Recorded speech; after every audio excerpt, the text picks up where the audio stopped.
Welcome friends to another r/IDontWorkHereLady video. If it isn't too much work to ask, could you hit the like and subscribe buttons down below? Also, I've set up a channel membership, just in case you want to show your support and help keep Storytime going for as long as possible. So if you love my videos or want to have your comments shown like this one by Phantasm, click the join button below this video. That said, our first story of the day is by Matrucius. Karen landed me a potential future job. When I was younger, around 14, I always wore collared t-shirts, often used as uniforms at most electronics stores.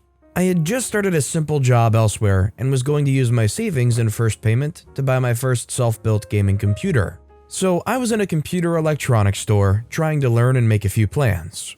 Doing this as efficiently as possible, I like to get hands-on, and it helps me think and plan better. As I was crouching over components, like Gollum trying to select my own components for the very first time, this lady comes up to me and tried to get my attention. Me hunching over, knee deep in my own thoughts, she asked me if I work here. As focused as I was, it slightly startled me and I jumped up and only managed to come up with a short, as I was going to ask her what she just said, not being able to make out the question she just asked. She continued to ask me if I could help her, and I don't blame her considering my appearance. Me just having entered the job market, I'd received some service experience and figured I might as well. The question probably couldn't be that hard, right? I say, yeah, sure, what do you need? She says, I'm trying to find a laptop for my son, but I'm completely lost. Seems fair enough, and a reasonable question to ask anyone with my appearance, regardless of me working there or not. I say, oh, okay, were you thinking school laptop or general use? She says, well, it's more of a gaming laptop, really. I say, oh, okay, do you have a budget? Or any other information that might be useful making a decision? She says, yeah, I have a budget of insert mid-tier budget here, and I know he plays Team Fortress 2 and Roblox. Having just spent a few weeks learning and recently acquiring the knowledge of what parts are important for what, I could confidently answer. I say, oh great, that doesn't necessarily require the most expensive computer on the market. Have you looked at any options?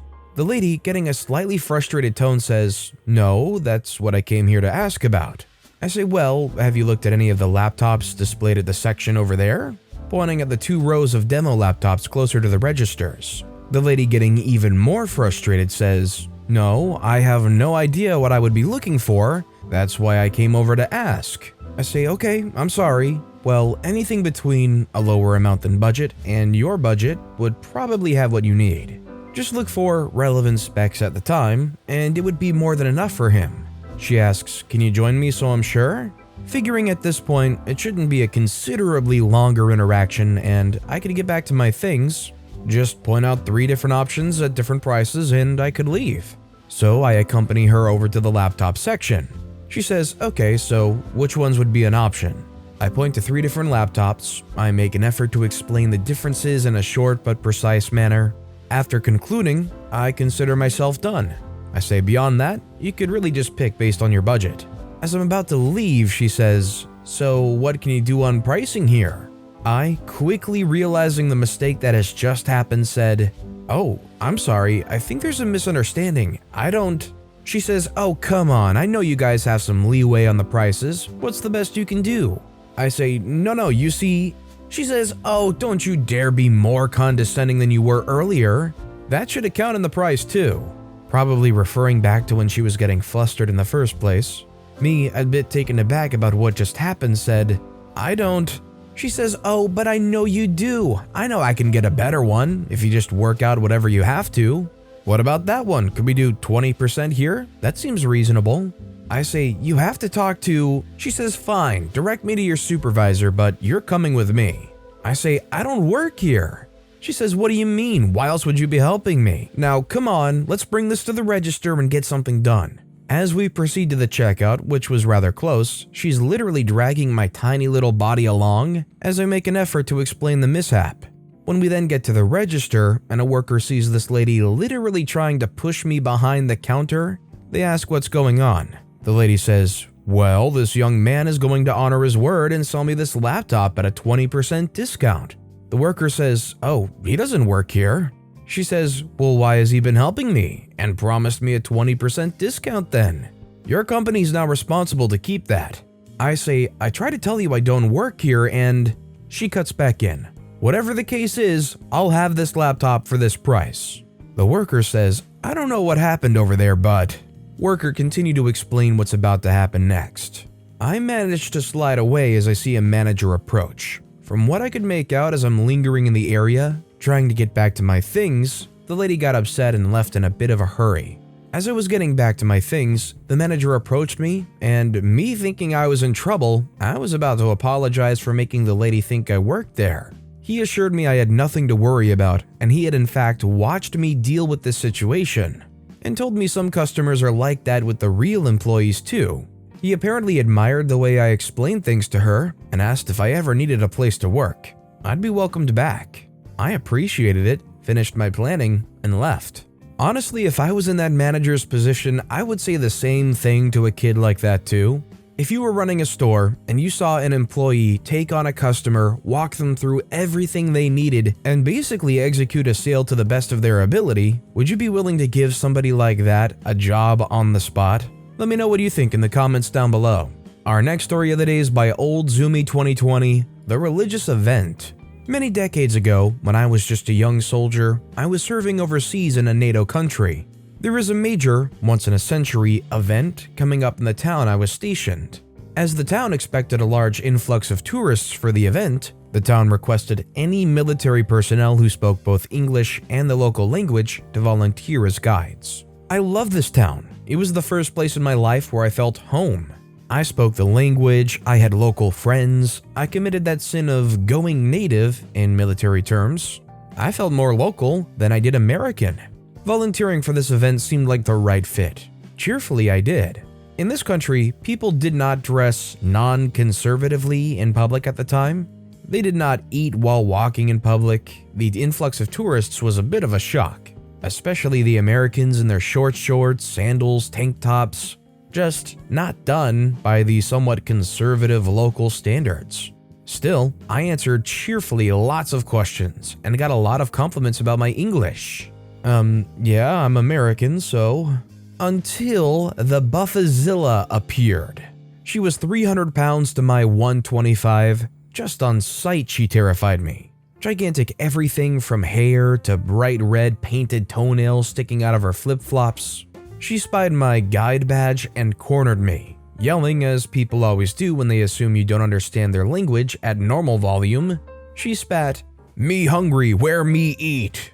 Wordlessly, I pointed at the McDonald's behind her and the Wendy's down the street. "Oh gosh, thank you so much," she responded in a now chirpy cheerleader voice. Some of the locals muttered, "What the heck was that?" I just shrugged and headed to a proper local bar. She scared me way more than the Soviets ever did. I'm just imagining OP gets back to America after spending time in the military.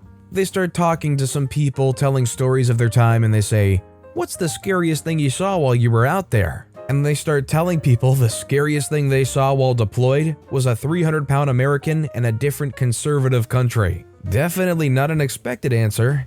This next story is by Not a Bot Right Now. It was me. I was the lady, and it's time I confessed. Picture this, 20 plus years ago in the downtown area of a metropolitan city. I was late for a work thing at the downtown convention hall, mostly irritable. I was about 20 years old at the time.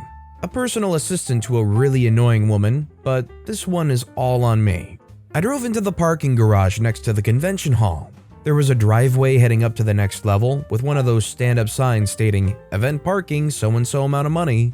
No idea how much, probably about $10. Right next to the sign was a woman. I pulled up, rolled down my window, and basically shoved cash at her.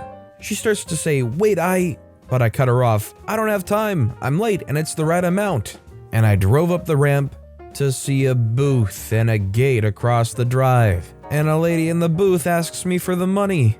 I said, "But I already paid." Crap. I've never forgotten what an absolute idiot I was at that precise moment. She even tried to tell me, "But I don't work here, lady." Starting today, I'm learning from this story. If there's ever a time where I gotta spend my money, I'm gonna take my time and make sure it's being spent right. Although to be fair, I feel like that is kind of something I probably should have been already ensuring happens. All I know is I definitely do need to be more wise with my money sometimes. Our next story is by Darkness in the Deep, I don't work for Ralph's? Never mind, I guess I do. I got off work at midnight and I wanted food for home. So I go to Ralph's grocery store, Kroger's, since they're open till 2 a.m.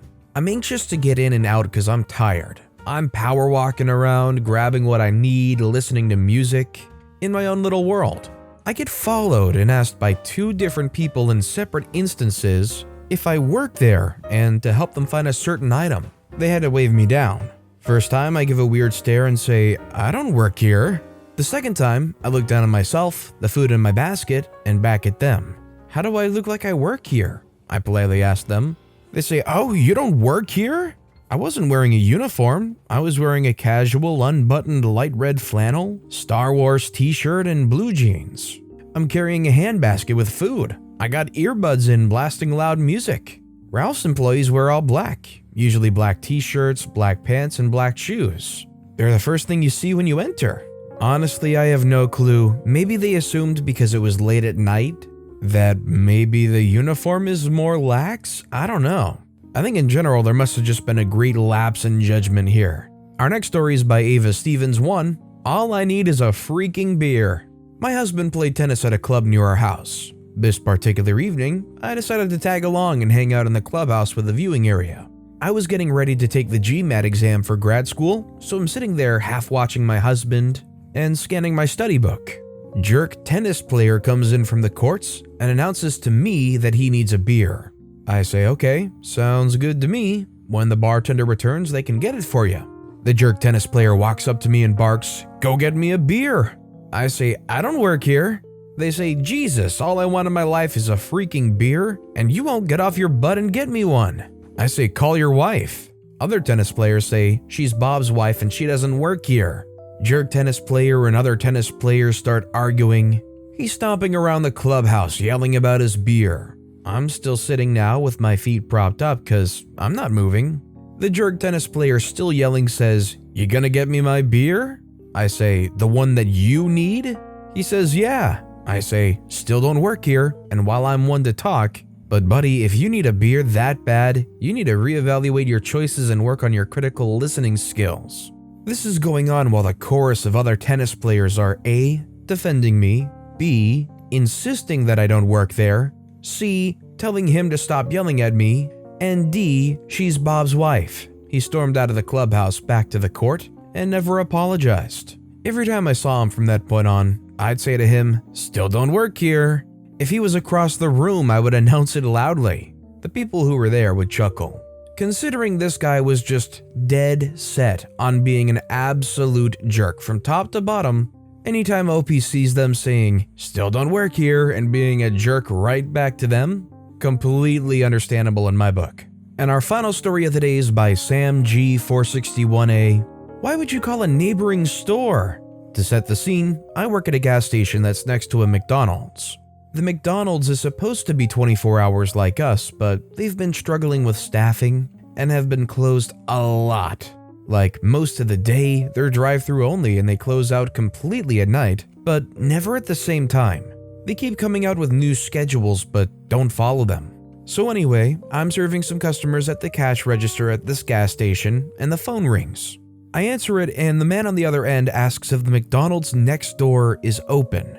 I say that I don't know. He asks why don't I know? I reply that I don't work there and that he should call them to ask, not the business next door.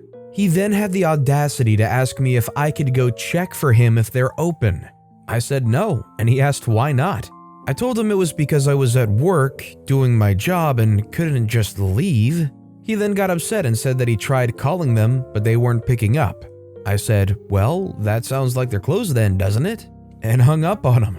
I had to have this stupid conversation while serving my actual customers who just want to be in and out quickly because it's a convenience store. I swear to God, people are so entitled. It's not my job to go check if the businesses around me are open just because you want a burger at 9 p.m. I would say that it's not outrageous to call a business and be like, hi, I'm sorry to bother you. Would you have happened to have noticed whether or not the store next door is open? And at the same time, I do think some kind of slightly snarky reply is justified, like, I don't know, you should call them, how would I know, blah blah blah. But I feel like if that was left there and that was the extent, it wouldn't have been that bad. But asking them to leave their store to go next door and check? That's just crossing the line and you're asking for way too much there, buddy. But with that being said, that's all the time we have for today.